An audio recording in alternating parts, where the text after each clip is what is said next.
This is Christian Book Blurb, brought to you by author and songwriter Matt McChlery. Get a behind-the-scenes glimpse into the lives of some of your favourite Christian authors, hear about their books and faith. Also, why not check out my website, mattmcclery.com. Well, hello and welcome to another edition of the Christian Book Blurb podcast.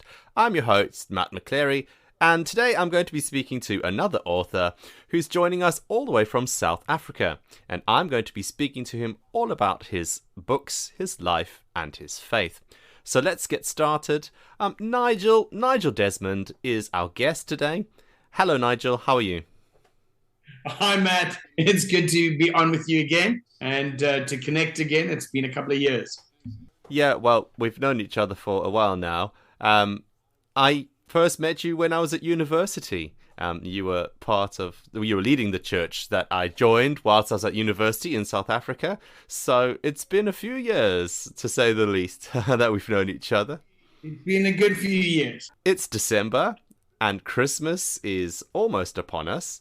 And I thought it would be fantastic to have a chat with you about some of the books that you have written, because you've written some amazing books called The Stable Stories. What can you tell us about these books? You know, Matt, the Stable Stories actually were birthed in my home for my children. I've got 4 children, and when my kids were little, around about Christmas time, my wife and I wanted to create stories and traditions that would be fun for the children, but also bring the presence of God right into the center of Christmas. Because in so many ways, Christmas has become commercialized in the Western world, that children actually, they don't get to really know what Christmas is about. In fact, I think probably the vast majority of children have very little idea of the true meaning of Christmas. But we didn't want to do it in a sort of religious, clunky way, etc. We wanted to make it fun. And so my wife came to me and said, hey, because I'm a natural storyteller. I love telling stories. I was always telling my kids stories. And so we made up a series of 5 stories to tell the kids before Christmas. And I just started dramatizing them and telling them. And over time, I wrote them down for them, and we do them again and again. And it became a tradition in our family. And at a certain point, the pressure from my wife and my children was, Dad, you have to get these published because they're so much fun. We need to share them with other families. And that's how they happen. So it's a series of 5 stories where we tell the story of the birth of Jesus, but it's from the perspective of the animals that were around Jesus's birth. So they have become this beautiful set of 5 funny stories that create traditions in the Christmas season. That's great. So The Stable Stories is like the catch-all title. What are these books called? If someone's trying to search them online, for example, what would they type in to try and find one of these books? Would they type The Stable Stories or individual titles? If you go onto Amazon, you can find them there. They're all available. You can either get them as individual books. We've got the first one is called The Donkey's Burden. Then you've got The Camel's Quest, The Cow's Cure, The Rooster's Pride, and The Last Lamb. So there are 5 individual books, but you can also buy them as a set of 5, which are published in one book under the title The Stable Stories. Often the easiest way to find these books is to just type in my name, Nigel Desmond, Stable Stories, and they pop up. Here in South Africa, you can actually get them off our website as well, and that's noordinarylife.co.za, and they're available here. But in the UK and in other parts of the world, the easiest thing is to go onto Amazon, and Amazon will ship them to you. Great. These are lovely illustrated children's books. Who was your illustrator? Nicolette Stewart was a very talented artist who was part of our church. And to be honest, I had been looking for an illustrator probably at least 3 or 4 years, but I couldn't find an artist who was quirky enough to suit my characters, because the characters have got a great deal of personality and quirkiness, etc. Until I walked into an exhibition of Nicolette's art, and she just had these beautiful images, and she's so talented. I approached her and said, "Would you be kind enough to illustrate my books?" And Nicolette actually did a separate canvas for every page of every book. Wow. And so when you get these, you'll see the color is just vibrant. It pops off the page, and the personality of each character just is so. And then there's so much humor and quirkiness in each of the illustrations that adds to the story. Literally, you can see the grain of the canvas on every page of the book. It's absolutely delightful. She's so talented, so talented. So how did the process work then? If she's sort of painting straight onto a canvas, did she kind of run some sketches by you, or did she appear one day and sort of go, ta-da, here's the finished piece type thing?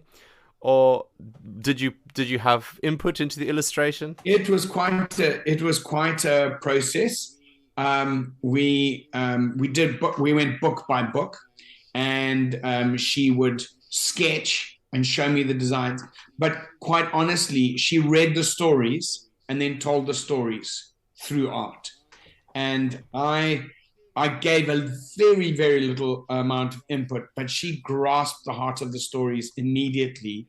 And, as a good illustrator does, I think she even added to it by just having these little quirky details. Like there's one page, for example, where the donkey has taken a bite out of the cockerel's tail. And, there's just these little funny details, which in a sense, the stories are written, although they are children's stories, I prefer to think of them as family stories, because the way we've designed them is for the whole family to gather around at Christmas time, 5 nights before Christmas, and you get Granny and Grandpa right the way down to the small kids.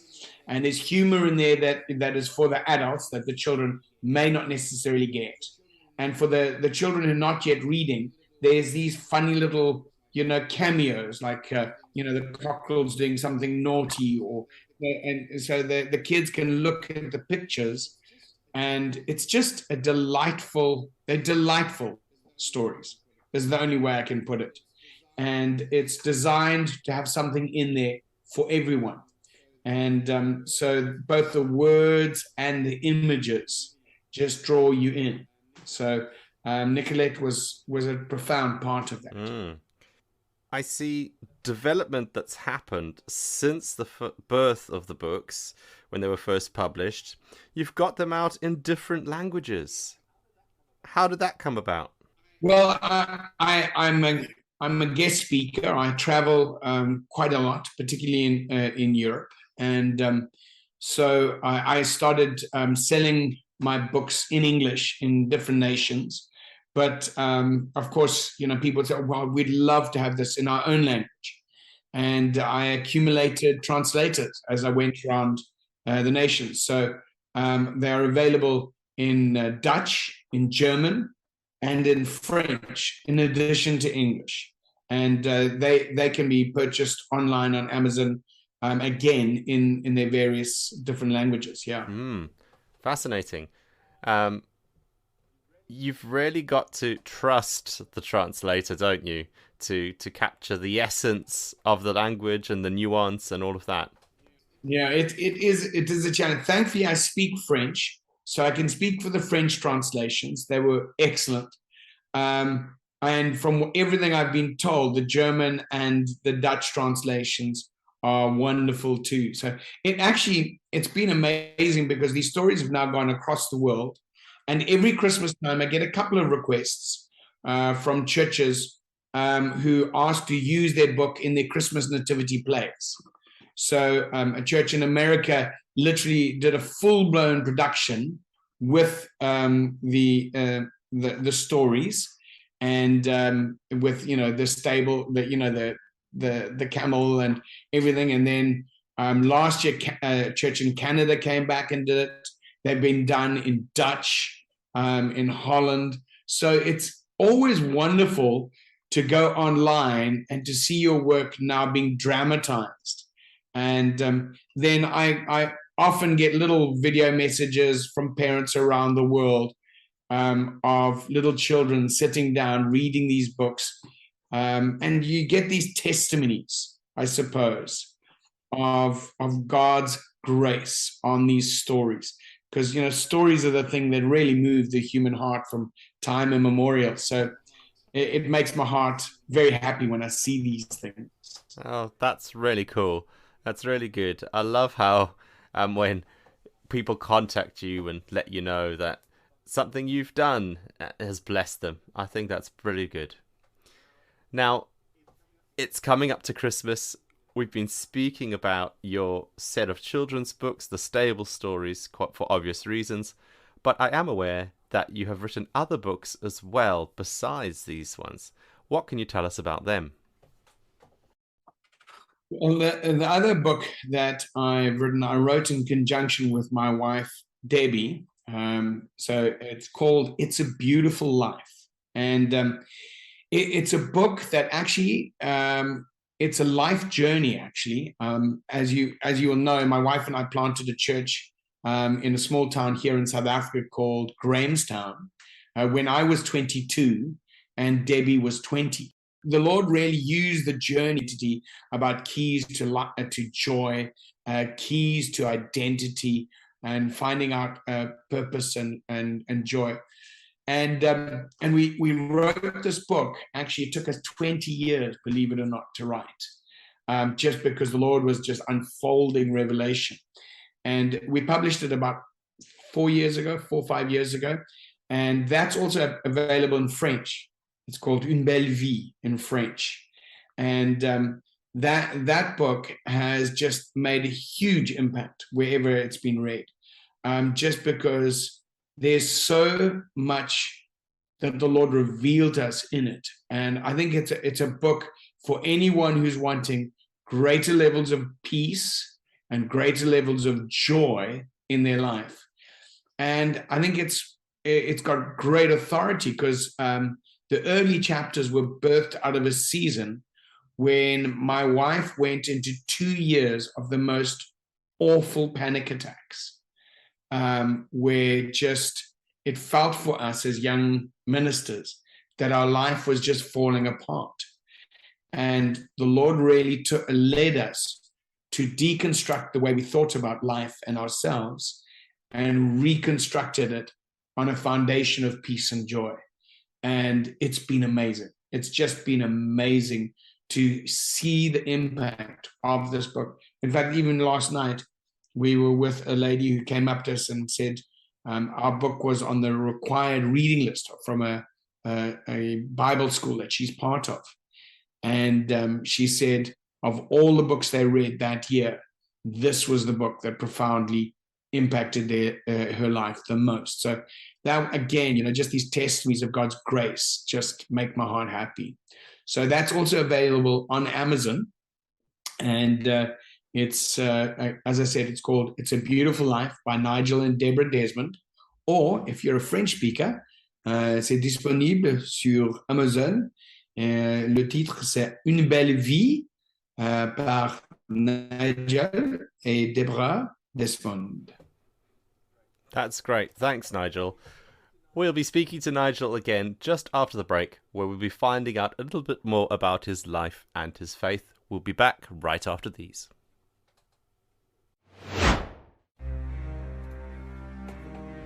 Hi, I'm author Matt McChlery.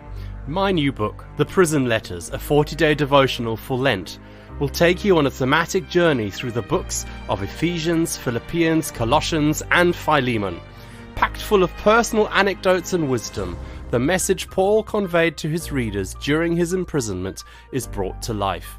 The Prison Letters devotional is available now from my website, mattmcclery.com, and wherever good books are sold. Get your copy today.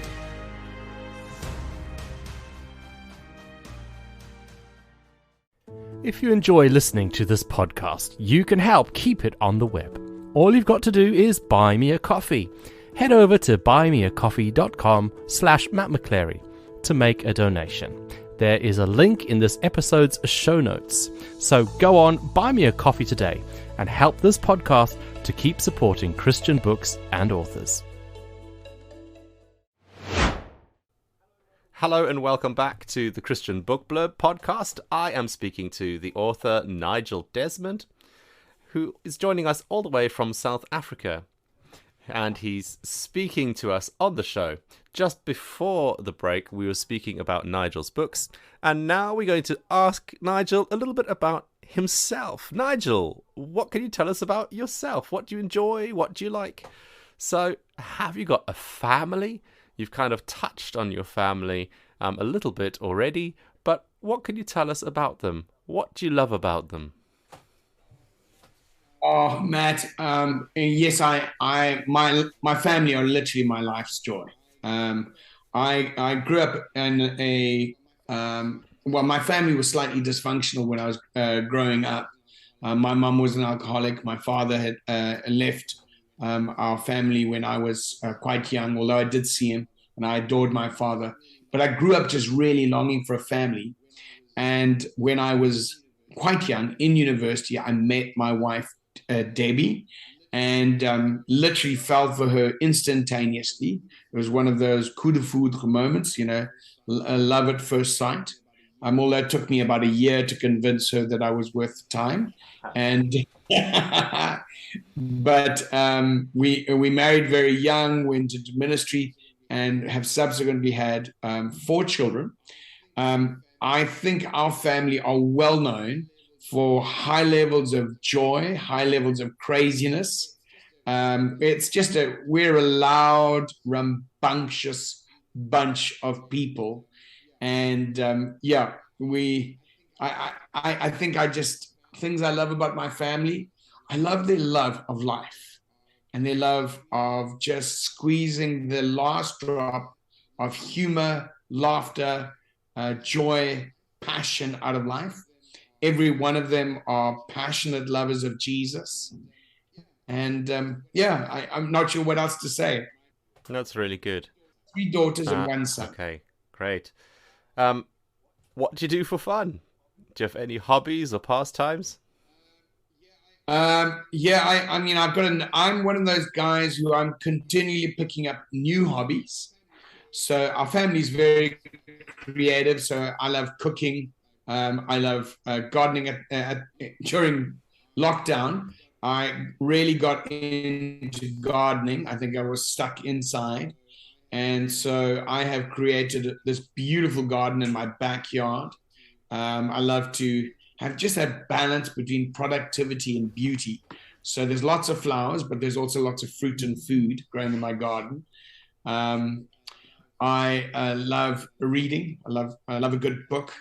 I love movies and exploring Cape Town. Cape Town and its environs, you can literally spend every day in a different restaurant with a different flavor from a different part of the world. Honestly, Cape Town is one of the most wonderful places in the world to visit.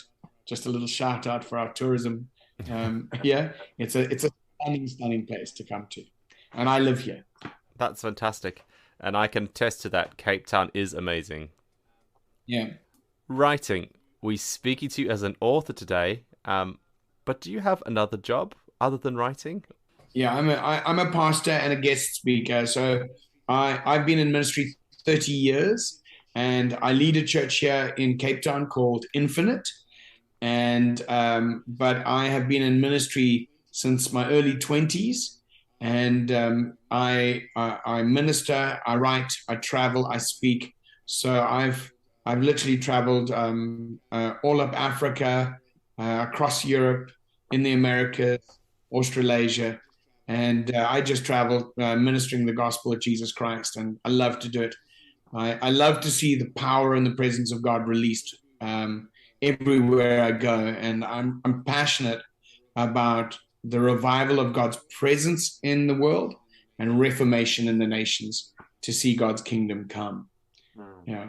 So, carrying on from that, then, is there something that God's put on your heart at the moment that you think is a message for the church or possibly for some of our listeners today? What's the Holy Spirit saying to you at the moment? Matt, I think for me, um, my life's message, if there is one, my life's message is to bring people into an encounter, a living encounter with the manifested presence of God.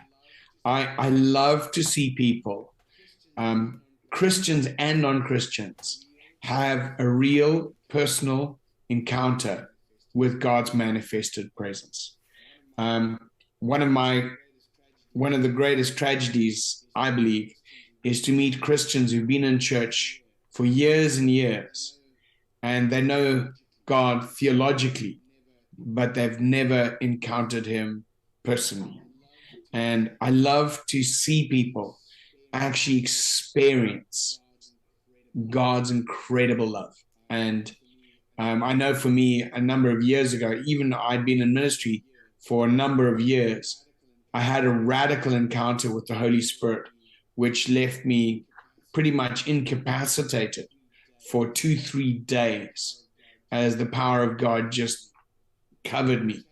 And it changed my life. It changed my life. Just because he was so present and with me and tangible. And now I love to go around the world and pray for people and teach people how to know God in a more intimate and personal way. Because I believe that is the heart cry of the human condition, to know the Father heart of God and to know his intimate manifested presence in their lives. And yeah, God has not stopped being a supernatural God in our modern day. He is tremendously present and loves us so intimately. So that would be my number one thing. And as a message for this hour, I would say have great hope. Have great hope. The world is struggling with hope at the moment after the pandemic and all the many crises around the world. And but God is not. He's not left the building. He loves us, and he has a good plan for us and a good plan for our lives. And that would be my abiding passion, to build hope and joy and faith in people's lives. With this life message, then, have you got other books that are up your sleeve? Have you got something that you're working on at the moment? Yes, I am. There is a message that I want to write. My fourth child, my last born child, her name is Mystery, and she was born, at a time when we were experiencing extraordinary miracles in our church. Literally, we were seeing blind eyes open and deaf ears open and legs grow out and cancers healed and all kinds of things. We even saw someone get healed of HIV in our ministry. And so we were seeing these extraordinary miracles. And my wife fell pregnant with our final child, a Mystery. And the Lord said, her name is Mystery, before we even knew anything about her. And when she arrived, she had Down syndrome. And honestly, it really caught me by surprise, because I was like, wow, Lord, we're seeing amazing miracles of healing in our ministry. And all of a sudden, we need a miracle of healing in our own child. But this child just burst into our life and has taught us so much about life and love and God and his presence. And so I want to write a book that uses her story to tell the lessons that we've learned. So the title of the book is Embracing Mystery. Embracing Mystery. And I feel like for many Christians, there are mysteries in our lives where something happens and we don't understand, because I still don't understand. There's things I'm like, Lord, don't understand that one. But there are mysteries that we often get to say, well, Lord, You hold on to that while I trust you. What are you teaching me in this season? And so that is the next book I hope to publish. Sounds good. I know you've already mentioned where people can find your books online and that sort of thing. Just remind us again of your website, and also any social media accounts that people can find you on, so that maybe they can connect or send you one of those little photos or videos of someone reading one of your books. Oh, that would be wonderful. Yeah, well, they are all available on Amazon. So in any country, you just Google Nigel Desmond or Nigel and Deborah Desmond. Also, my wife has published a book that I highly recommend called Supernatural Foundations, which is a great book on how to lay foundations for supernatural living. And for those who are wanting to know more about Jesus. So you can Google Deborah Desmond Supernatural Foundations, also available in French, Fondation Surnaturelle. And so they're available on Amazon, or you can come onto our website, which is www.noordinarylife.co.za, and you can find them there. Also, you can search for us on Instagram as, I think we're Infinite No Ordinary Life, and on Facebook, Infinite No Ordinary Life.